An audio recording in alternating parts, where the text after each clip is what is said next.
ഈ വരുന്ന തിരഞ്ഞെടുപ്പിൽ പോളിംഗ് ടീമിലെ പ്രിസൈഡിംഗ് ഓഫീസർമാരും ഫസ്റ്റ് പോളിംഗ് ഓഫീസർമാരും ഉപയോഗിക്കേണ്ട ഒരു മൊബൈൽ ആപ്ലിക്കേഷനാണ് പോൾ മാനേജർ.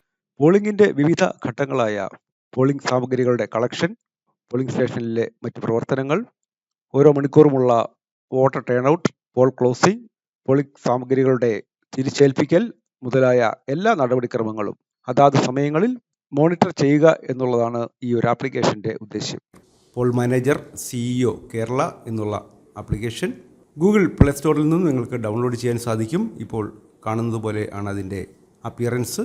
ഡൗൺലോഡ് ചെയ്തതിന് ശേഷം ആപ്പ് ഓപ്പൺ ചെയ്യാം. ഇപ്പോൾ ഇവിടെ ആവശ്യപ്പെടുന്നത് മൊബൈൽ നമ്പറാണ്. ഇത് നിങ്ങളുടെ ടീമിലെ പ്രിസൈഡിംഗ് ഓഫീസറുടെയോ അഥവാ ഫസ്റ്റ് പോളിംഗ് ഓഫീസറുടെയോ ആവാം. പ്രിസൈഡിംഗ് ഓഫീസറുടെയോ ഫസ്റ്റ് പോളിംഗ് ഓഫീസറുടെയോ മൊബൈൽ ഫോൺ വർക്ക് ചെയ്യാത്ത പക്ഷം അല്ലെങ്കിൽ അതിൽ നെറ്റ്വർക്ക് കിട്ടാത്ത പക്ഷം ടീമിലുള്ള മറ്റൊരു ഉദ്യോഗസ്ഥന്റെ മൊബൈലിൽ ആപ്പ് ഇൻസ്റ്റാൾ ചെയ്ത ശേഷം പ്രിസൈഡിംഗ് ഓഫീസറുടെയോ ഫസ്റ്റ് പോളിംഗ് ഓഫീസറുടെയോ മൊബൈൽ നമ്പറും അതിൽ ലഭിക്കുന്ന OTPയും കൊടുത്ത് ഈ ആപ്പിൽ പ്രവേശിക്കാവുന്നതാണ്. മൊബൈൽ നമ്പർ നൽകിയതിന് ശേഷം പ്രൊസീഡ് എന്നാണ് കൊടുക്കേണ്ടത്. ഇപ്പോൾ ആ മൊബൈലിലേക്ക് ഒരു OTP വരുന്നതായിരിക്കും. അതാണ് ഇവിടെ ഫീഡ് ചെയ്യേണ്ടത്. ശേഷം പ്രൊസീഡ് കൊടുക്കാം. ഇപ്പോൾ പ്രിസൈഡിംഗ് ഓഫീസറുടെ ലോഗിനിലാണ് പ്രവേശിച്ചിരിക്കുന്നത്. ഇതേ രീതിയിൽ തന്നെ ഫസ്റ്റ് പോളിംഗ് ഓഫീസർക്കും ഈ ആപ്പിൽ പ്രവേശിച്ച് തുടർന്നുള്ള കാര്യങ്ങൾ ചെയ്യുന്നതിനായിട്ട് സാധിക്കും. ഇപ്പോൾ ഇവിടെ ഡിസ്പ്ലേ ചെയ്യുന്നത് പ്രിസൈഡിംഗ് ഓഫീസറുടെ പേരാണ്, ഏത് പാർലമെൻറ്റ് മണ്ഡലത്തിലാണ്, ഏത് അസംബ്ലി മണ്ഡലത്തിലാണ് ജോലി എന്നുള്ള വിവരങ്ങളാണ് ഇവിടെ കാണിക്കുന്നത്. ഡ്യൂട്ടിയുള്ള പോളിംഗ് സ്റ്റേഷൻ്റെ നമ്പറും പേരുമാണ് ഇവിടെ കാണിക്കുന്നത്. 20 ചോദ്യങ്ങൾക്ക് ഉത്തരം കൊടുക്കേണ്ടതുണ്ട്. അതിൽ ഒന്നുപോലും കൊടുത്തിട്ടില്ല എന്നുള്ളതാണ് 0/20 എന്നതുകൊണ്ട് ഉദ്ദേശിക്കുന്നത്. ചോദ്യങ്ങൾക്ക് ഉത്തരം കൊടുക്കുന്നതിനായി ആ ക്ലിക്ക് ഹിയർ എന്നുള്ള ബട്ടണിൽ പ്രസ് ചെയ്യുക. ഇപ്പോൾ നിങ്ങളുടെ ലൊക്കേഷൻ ഓൺ ചെയ്യുന്നതിനുള്ള ഒരു വാർണിംഗ് ആണ് വരുന്നത്. ഈ ഫോണിൻ്റെ ലൊക്കേഷൻ ക്യാപ്ചർ ചെയ്യുന്നതായിരിക്കും. അതിനായി ഫോണിൻ്റെ ലൊക്കേഷൻ ഓൺ ചെയ്ത് കൊടുക്കേണ്ടത് ആവശ്യമാണ്. തുടർന്ന് ഇപ്പോൾ ആദ്യത്തെ ചോദ്യമാണ് ചോദിക്കുന്നത്. Poll party departed from distribution centre.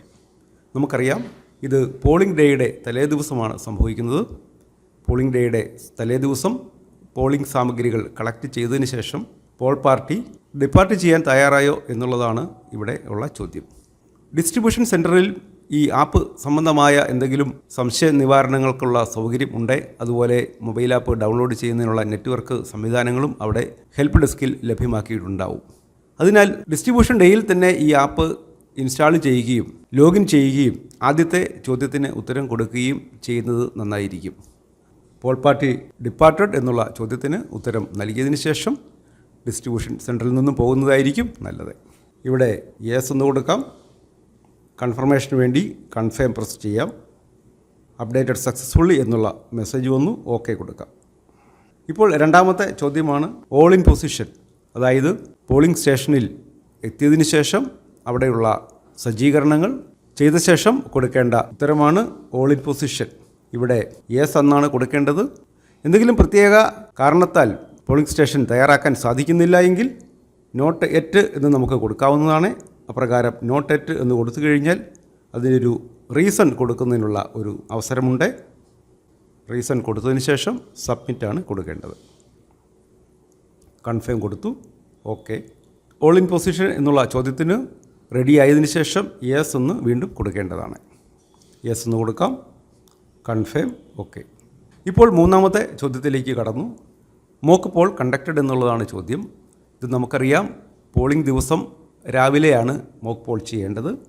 Mock poll ചെയ്തതിന് ശേഷം യെസ് എന്നാണ് കൊടുക്കേണ്ടത്. യെസ് നോ എന്നുള്ള ചോദ്യങ്ങൾക്കെല്ലാം നോട്ടറ്റ് എന്നുള്ള ഓപ്ഷൻ കൊടുത്ത് അതിന് തക്കതായ കാരണം കൊടുക്കാനും പിന്നീട് റെഡിയാകുമ്പോൾ യെസ് കൊടുക്കുന്നതിനുള്ള സൗകര്യവും ഉണ്ട്.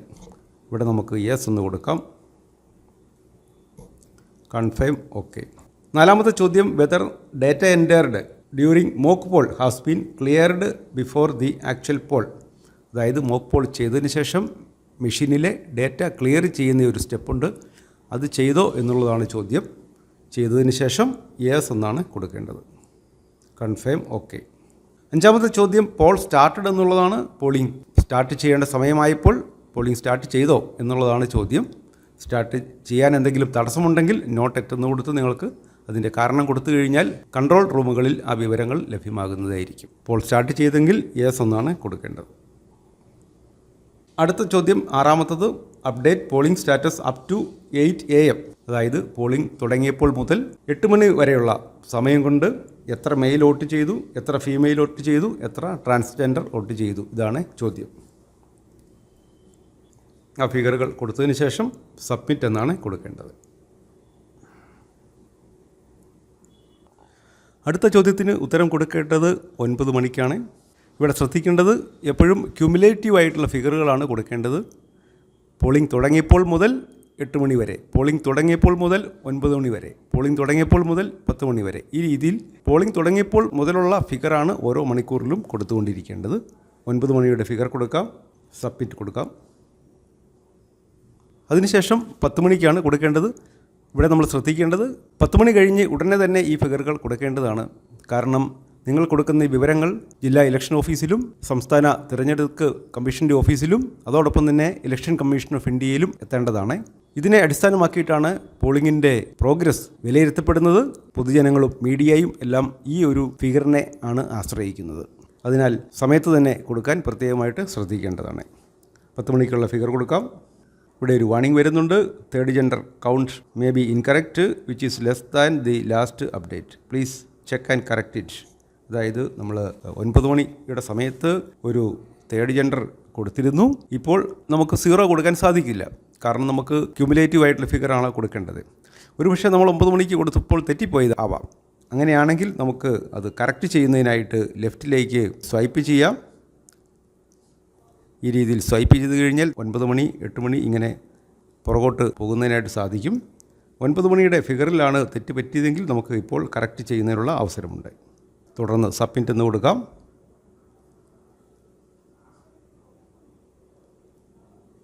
ഇപ്പോൾ നമുക്ക് 10 മണിക്ക് ട്രാൻസ്ജെൻഡർ 0 കൊടുക്കുന്നതിന് തടസ്സമില്ല.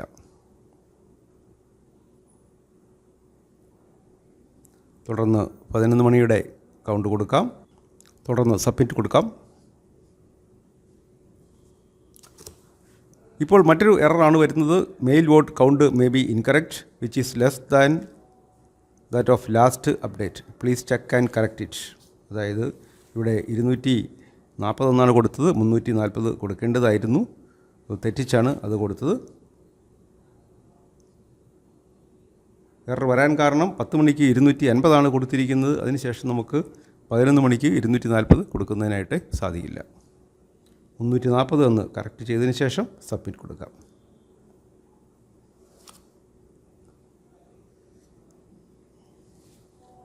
ഇതേ രീതിയിൽ ഓരോ മണിക്കൂറും അവസാനിക്കുന്ന സമയത്ത് കൗണ്ട് കൊടുത്തുകൊണ്ടേ ഇരിക്കേണ്ടതാണ്.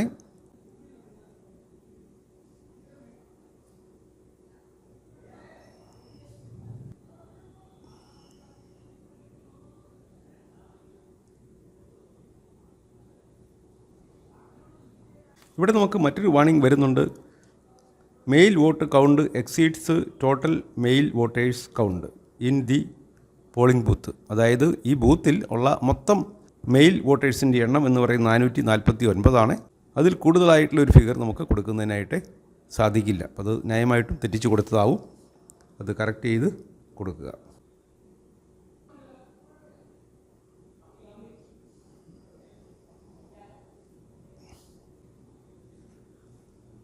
ഇതേ രീതിയിൽ ഓരോ മണിക്കൂറിൻ്റെയും കണക്കുകൾ ഹാജരാക്കേണ്ടതുണ്ട്.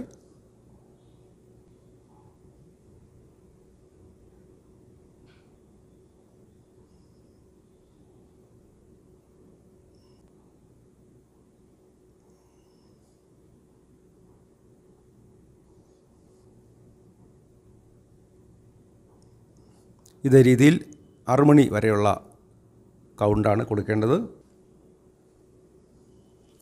6 മണിയുടെ കൗണ്ട് കൊടുത്തതിന് ശേഷം 17ാമത്തെ ചോദ്യം update number of voters in the queue at 6 PM. അതായത് നമുക്കറിയാം 6 മണിയാണ് വോട്ടിംഗ് അവസാനിക്കുന്ന സമയമെങ്കിൽ 6 മണിക്ക് ക്യൂവിൽ ഉള്ളവരെ വോട്ടിംഗ് ചെയ്യാൻ അനുവദിക്കേണ്ടതുണ്ട്. അപ്രകാരം എത്ര പേർ ക്യൂവിലുണ്ട് എന്നുള്ളതാണ് ചോദ്യം. ഇവിടെ മെയിൽ ഫീമെയിൽ തിരിച്ച് കൊടുക്കേണ്ട ആവശ്യമില്ല. ക്യൂവിലുള്ള മൊത്തം ആളുകളുടെ എണ്ണമാണ് ഇവിടെ കൊടുക്കേണ്ടത്.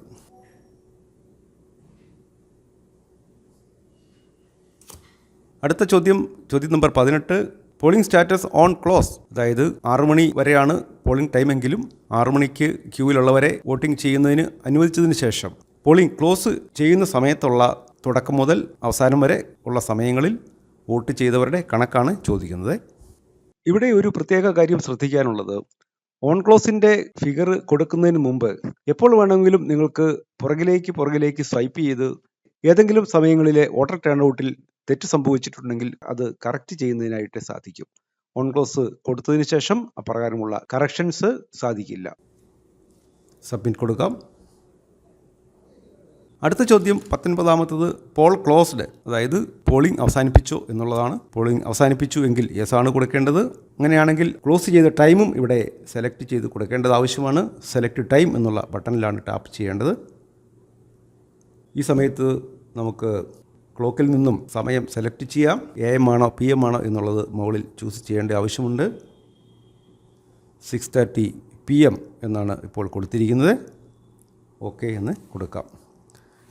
ടൈം കൊടുത്ത് തെറ്റിപ്പോയെങ്കിൽ വീണ്ടും നിങ്ങൾക്ക് അത് കറക്റ്റ് ചെയ്യുന്നതിനുള്ള അവസരമുണ്ട്. 6:40 PM എന്ന് കറക്റ്റ് ചെയ്യാം. ഓക്കെ കൊടുക്കാം. ഇപ്രകാരം ടൈം കൃത്യമായി കൊടുത്തതിന് ശേഷം യെസ് എന്നാണ് കൊടുക്കേണ്ടത്. പോൾ ക്ലോസ്ഡ് എന്നുള്ള ചോദ്യത്തിനാണ് യെസ് കൊടുക്കുന്നത്. അടുത്ത ചോദ്യം 20ാമത്തെ ചോദ്യം poll party reached collection centre എന്നുള്ളതാണ്. പോളിംഗ് മെറ്റീരിയലുമായി കളക്ഷൻ സെൻറ്ററിൽ എത്തിച്ചേർന്നിട്ടുണ്ടെങ്കിൽ അവിടെ നമുക്ക് യെസ് ആണ് കൊടുക്കേണ്ടത്.